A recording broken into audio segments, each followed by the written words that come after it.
balaa sana hii.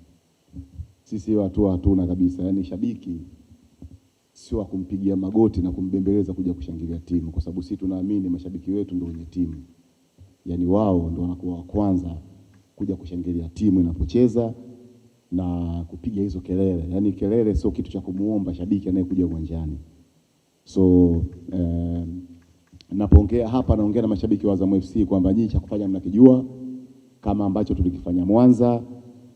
Tunakuja ku make amends. Hii mechi ya kesho ni mechi ya kurekebisha makosa ya mechi iliyopita. Hii ni mechi ya ligi, kwa tunaangalia mechi ya ligi iliyopita. Mechi ya Mwanza kwa kiasi kikubwa tulikuwa tunarekebisha makosa ya fainali ya Kombe la Mapinduzi. Tulicheza fainali tukapungua dakika zile zile kama zilivyokuwa Mwanza. Ile mechi tukafanya uzembe, tukaenda mpaka kwenye penalty. Ilikuwa kosa kubwa sana. Na unaweza ukaelewa kwa sababu ile mechi ilikuwa ina under 27 kwenye ile mechi. So dhidi ya timu ya Yanga iliyotoka AFCON, ukiwa na wachezaji wa under 27 mmepungua, ikafika kwenye hatua za penalty. Lakini tulipoenda Mwanza na sisi tukiwa na timu yetu imara, licha ya kupungua tukashinda ule mchezo na tukawa tunafunga, tunasubiri wasawazie tufunge lingine. Tunafunga kisawazisha tunafunga lingine. Ile mechi kama wangesawazisha tungefunga tena mwingine hata 6. So ilikuwa vile, na safari hii tunakuja na silaha nyingine kabisa. Sasa hivi hatufunga magoli ya kichwa tena. Maana kama vichwa vinawatisha sana. Nimemsikia Mwamnyeto analia kabisa, hajawa anapiga sana vichwa. Pole sana. Nilimsikia kwenye mitandao ya kijamii. Nimeona anazungumza kwamba jamaa wanapiga sana vichwa. Imidi anapiga kichwa yule mzee hatari. Apiga. Imidi yule kwa yule pale mzee wake. Tangu anakuwa anamshangilia Imidi anacheza. Na atamwacha kwenye mpira. Atamwacha. Na ufafanuzi upo, nilikuwa nataka nikuuliza swali lingine hapa. Ile mechi yenu na Dodoma kule, baada ya mechi Mwamnyeto alikuja kuomba msamaha. Baka ameshakuja kuomba msamaha? Utajibu kwa muda wako utakapofika. Kimsingi ni kwamba tunakwenda kwenye mechi muhimu sana kesho.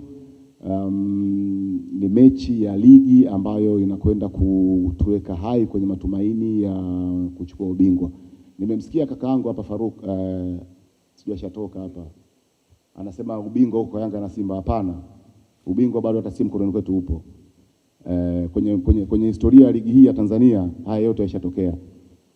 Mwaka 2003 Yanga alikwenda naongoza ligi hii mpaka siku ya mwisho kwa idadi ya pointi kama hizi mpaka siku ya mwisho. Alafu bingwa akaja kuwa mtu wa 3. Akaja kuwa bingwa. Sisi tuko hapa tunashuhudia. So Yanga wala sio kuamini eti wanaongoza ligi, wewe shida mechi zako. Na si mechi zetu tunashinda, tunajua tukishinda hii mechi tutakata alama, point gap litapungua sana. Na bado kuna mechi zingine mbele 2. Na kizunguzungu ambacho atakipata hapa kitamsababishia mechi zingine huko endelee kuharibu. So sisi wala hatuingii kwenye hii mechi eti kwa sababu ya kamesha ratiba au sijui ubingwa anaonani. Ubingwa tunaamini bado uko wazi, na kitu cha msingi sisi ni kushinda mechi zetu. Na moja wapo ya mechi ni hii ya kesho. Tutaingia uwanjani kutafuta ushindi kuanzia dakika ya kwanza. Na kitu kikubwa ambacho tutakwenda kukifanya ni kuwafanya washabiki wa Yanga wasisimame na wala wasipige kelele. Kawaomba hapo wasimame wapige, hawatopiga kelele kwa sababu huo mpira hawatakuwa nao na matukio yote yatakuwa golini kwao kuanzia mpira unaanza. Na kwa sababu wao huwa wanasubiri goli, watakuwa kama watapata goli ni baada ya kuwa sisi tunaongoza kama goli 2 ndio watapata labda moja. Mwanza walikuwa wanashangilia baada ya kupata goli moja. Tukawa tukifunga, wanakaa kimya, wanasubiri timu yao ishangilie, wanaruka kidogo, hawajapata furaha sana tumeweka lingine, hivyo hivyo. Safari hii itakuwa sio hivyo. Tuhakikisha kabisa kwamba watakaa na wakae hadi mpira unaisha. Na wakitoka hapo warudi klabuni kwao wakasema tumekamia, na tutakwenda kukamia tena. Kamia sana kiasi kwamba wakose amani, wamalize msimu na masikitiko makubwa sana. Amesema wamedominate kombe la shirikisho la CRDB miaka 5. Sio kweli. Hawa jamaa wana tabia kuongeza namba. Hata mara nyingi nimekuwa nikiwaambia kwenye ligi, hizo mara 30 wanasema ni za uongo. Hii kombe la shirikisho wamechukua mara 4, sio mara 5, ni mara 4. Wameshajiongezea moja hapa. Ndio hivyo mkizuba wanaongeza nyingine. Utakuja kushangaa baada ya miaka 5 wanasema wameshinda ubingwa mara 6 mfululizo. Na kwa sababu waandishi huwa wanakuwa hawatunzi vizuri kumbukumbu au sijui inakuaje, basi ndio imepita hiyo. Kwa hiyo bwana weka wazi hapa, mmechukua kombe la shirikisho mara 4, sio mara 5. Mara 4. Sawa? Mkaandike kabisa hiyo mara 4 na baada ya hapa nita na ligi pia mrekebishe. Hamjachukua mara hizo ngapi mnaosema? Sio kweli. Ligi ya bara hamjachukua mara hizo, na ligi ya bara haina maisha hayo ambayo wenyewe mmekuwa mkizungumza. Asante sana. Tuendelee kidogo Bwana, kwa sisi ambao tunamjua Thabiti Zakaria Zaka za kazi, tunamjua kwa muda mrefu akiwa mwandishi na akiwa kwenye kazi yake ya usemaji au mkuu wa idara ya Azam FC. Huyu wa leo huyu katumwa kabisa. Ukimsikiza Zaka vizuri unajua huyu sio yeye, huyu katumwa huyu. Na aliyekutuma Zaka tunamjua sisi. Kesho tutakuja na hizo akili zote kichwani, wewe na aliyekutuma uzungumze uliyozungumza hapa, tumeyachukua kama Yanga.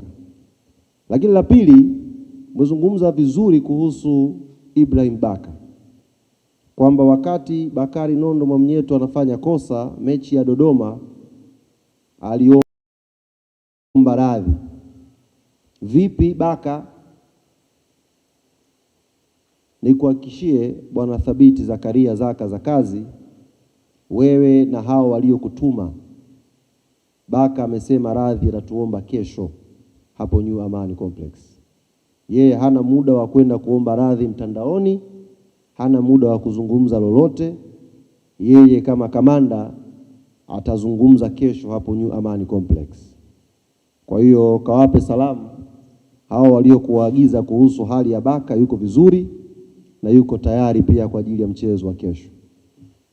Mengine ya kuhusu sisi wanayanga na nini, vizuri umeyasema na nimefurahi. Umenisaidia kufikisha ujumbe katika lugha nyingine nzuri zaidi, ambayo naamini kila mwanayanga aliyesikia imemuumiza. Mefika hatua sasa Zaka na wewe unakuja unatamba mbele ya Yanga. Hii inatuumiza. Kwa hiyo naamini tumechukua hii kama assignment. Na sisi kama mashabiki wa Yanga tutakujibu kesho inshallah hapo New Amani Complex. Unataka kuona tukishangilia, utatuona kesho. Unataka kuona Yanga inapambania vipi timu yake, utatuona kesho hapo New Amani Complex. Yote hayo tuachie kama assignment, tutakwenda kuyafanya tena.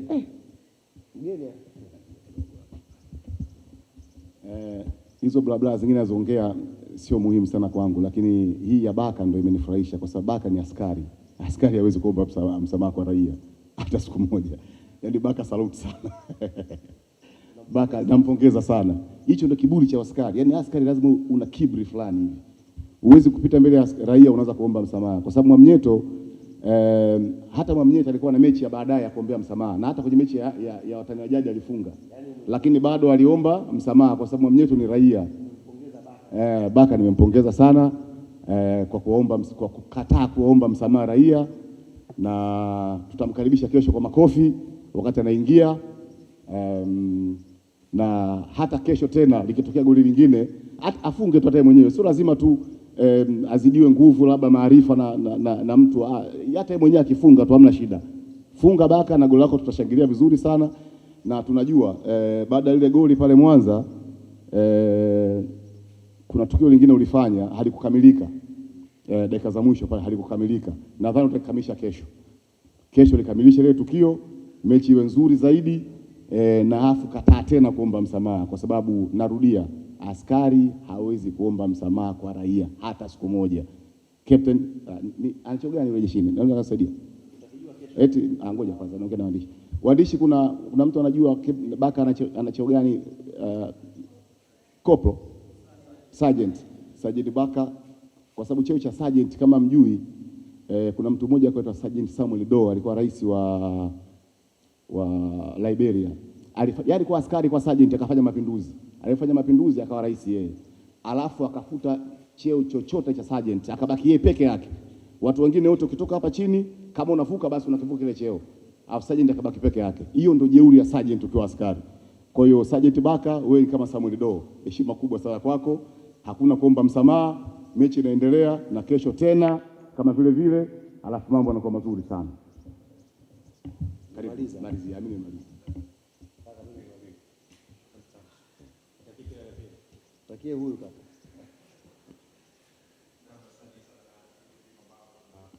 Hitimisha mkutano huu ambao tulikuwepo mwanzo hapa.